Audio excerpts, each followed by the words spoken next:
মানে কোনো ধরনের স্যাক্রিফাইস করা হবে না, প্রবাসী বিষয়ে কোনো ধরনের মানে কাউকে কোনো মার্সি করা হবে না, কারণ এদেরকে প্রকৃত সম্মান শুধু নয়, আমি বলছিলাম সেদিনও, যত ধরনের যা যা করা দরকার বাংলাদেশের আইনি প্রোটেকশন দেওয়া প্রবাসীদেরকে দিতে হবে। এই বদলুক বলছে, দেখেন তার নিজের মুখে বলছে, আপনি আমাকে ধাক্কা দিয়েছেন, আপনি একটা ধাক্কা দিতে পারতেন হাইয়েস্ট, আপনার হাত তোলাটাই অন্যায় অপরাধ। আপনি যদি মনে করেন you are being assaulted by an passenger, you suppose to call police and she suppose to be arrested, you should not, I mean, after raise your hands and you should not assault him. You assaulted him, you wounded him. So therefore, এই কোহিনূরকে অনতিবিলম্বে মানে গ্রেফতার করে তাকে বরখাস্ত করা হোক, এবং আমরা প্রবাসীদের পক্ষ থেকে, আমি আমাদের সংগঠনের পক্ষ থেকে একজন বাংলাদেশী হিসাবে অনতিবিলম্বে তার শাস্তি দাবি করছি, এবং এই ঘটনা একটা কমিশন গঠন করে, তদন্ত কমিটি গঠন করে সর্বোচ্চ শাস্তি পুনরাবৃত্তি যেন না হয় এই ধরনের ঘটনার এয়ারপোর্টে, আমরা জানতে চাই এবং আমরা দেখতে চাই।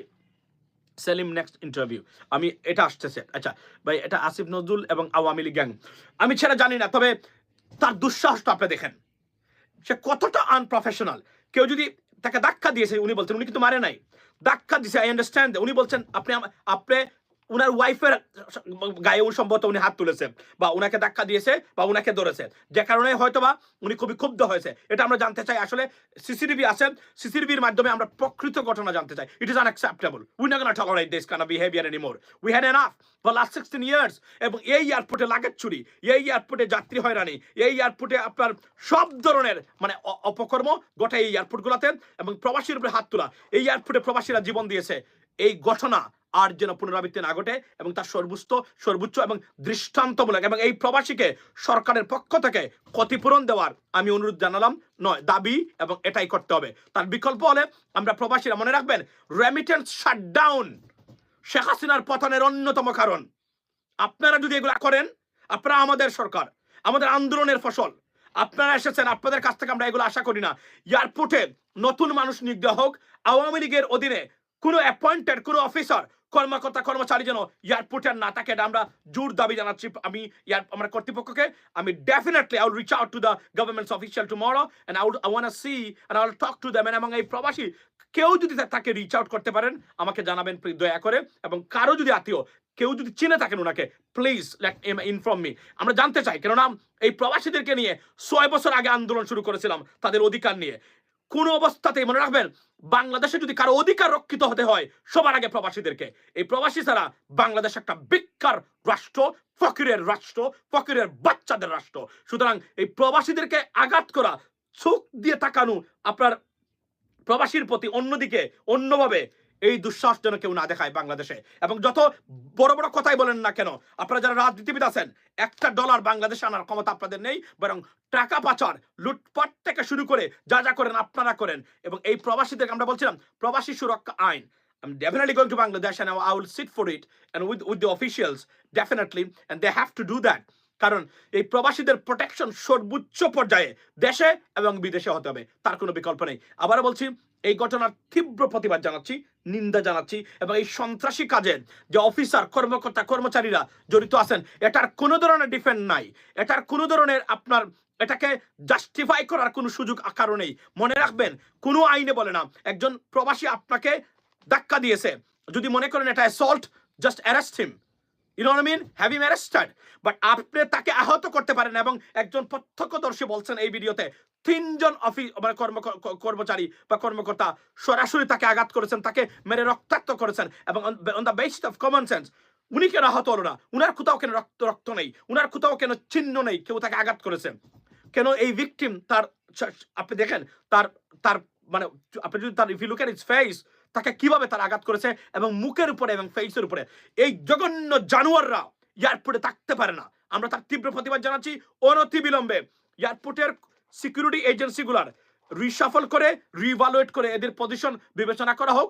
এরা কারা, কোত্থেকে আসছে, সরকারকে বিব্রত করা কি তাদের উদ্দেশ্য কিনা এটাও জানা দরকার। কারণ এটার এই দুর্নাম ছটানো রটানো, এটাও হতে পারে একটা প্রপাগান্ডা। তবে এই ধরনের কোহিনুররা বাংলাদেশের কোথাও যেন অন্তত পক্ষে চাকরিতে না থাকে, এটা আমরা নিশ্চিত করতে চাই এবং আমরা দেখতে চাই, লিডিস এন্ড জেন্টলম্যান। সো আমি এই মুহূর্তে এটাই ছিল আমার বক্তব্য।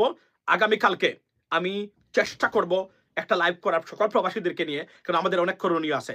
মনে রাখবেন আমরা এই বিষয়টা তুলেছিলাম 6 বছর আগে, প্রবাসীদের প্রত্যেক এবং প্রবাসীরা কোনোভাবে যেন লাঞ্ছিত না হয় বাংলাদেশও, কারণ এরাই খাওয়ায়, এরাই পড়ায়। This is our asset and we depends on our expatriates.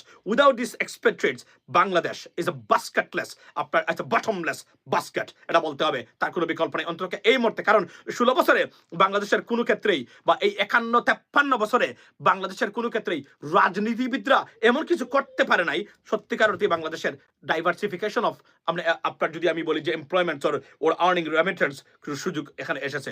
So no visa for Bangladesh right now. For হু?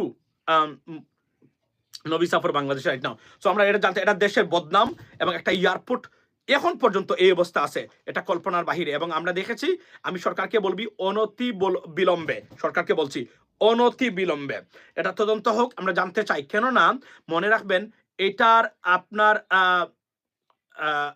আপনার এই বিষয়টা গুরুত্ব সহকারে সরকারকে নিতে হবে। এবং আমি বললাম এত করে এই সন্ত্রাসী ঘটনার তীব্র প্রতিবাদ জানাই এবং এটার বিচার হোক। আগামীকালকে সকল প্রবাসীদেরকে নিয়ে একটা লাইভ করব, সেই লাইভে আপনারা ওপেন লিংক দেবো, যুক্ত থাকবেন আমার সাথে, because we got to talk about that again, কারণ এটা এভাবে ছেড়ে দেওয়া যাবে না। এবং this should be the last incident about relating to expatriates. আমরা কোনো ধরনের অন্য কিছু আর কখনোই সহ্য করবো না, দ্যাটস দ্য বটম লাইন। এবং প্রবাসী সুরক্ষা আইন আমি আমার প্রস্তাব করেছি, কি কি থাকবে সেই আইনে, এটা করতে হবে, তার বিকল্প না হলে আবারও রেমেডি শাটডাউনে আমরা চলে যেতে হবে। মনে রাখবেন, আমরা প্রবাসীরা ছাড়া এই দেশ আর টিকবে না। যদি দেশকে টিকাইতে চান, প্রবাসীদের গতকালকে বলেছিলাম সুস্পষ্ট অংশগ্রহণ রাজনীতির মাধ্যমে এবং নীতি নির্ধারণে, তার কোনো বিকল্প নেই। ভালো থাকবেন, দেখা হবে আগামীকালকে, কথা হবে আগামীকালকে। যে কেউ চাইলেই যুক্ত হতে পারবেন আগামীকালকের লাইভে। সে পর্যন্ত ভালো থাকবেন, আসসালামু আলাইকুম। এবং যাওয়ার আগে আবারও বলি, এই সন্ত্রাসী কোহিনূরদেরকে এয়ারপোর্ট থেকে অনতি বিলম্বে বরখাস্তের মাধ্যমে দৃষ্টান্তমূলক শাস্তি দাবি করছি এবং এই প্রবাসীদের ক্ষতিপূরণ সহ প্রবাসীদের প্রোটেকশন অন্ততপক্ষে এয়ারপোর্টে আপনার নিশ্চিত করার অনুরোধ নয়, দাবি নয়, নির্দেশ দিচ্ছি আমরা প্রবাসী হিসাবে। আসসালামু আলাইকুম। আমার ব্যাগটা এই সাংবাদিক কি করছে? আমার ব্যাগটা উনি রিজেক্ট করতেছি।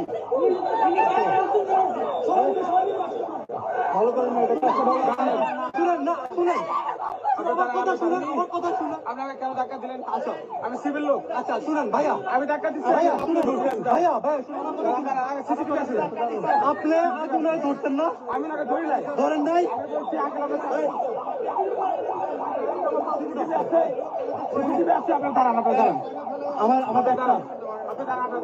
আপনারা 5-6 জন মিলে মারছেন ওরে। আপনারা 5-6 জন মিলে মারছেন।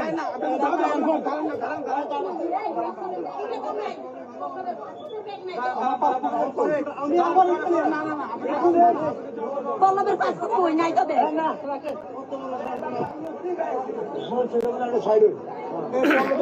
ব্যাগ কই? আমি একটা ছোট বই পাইছি, এটা পুকুরাতে দিয়েছি।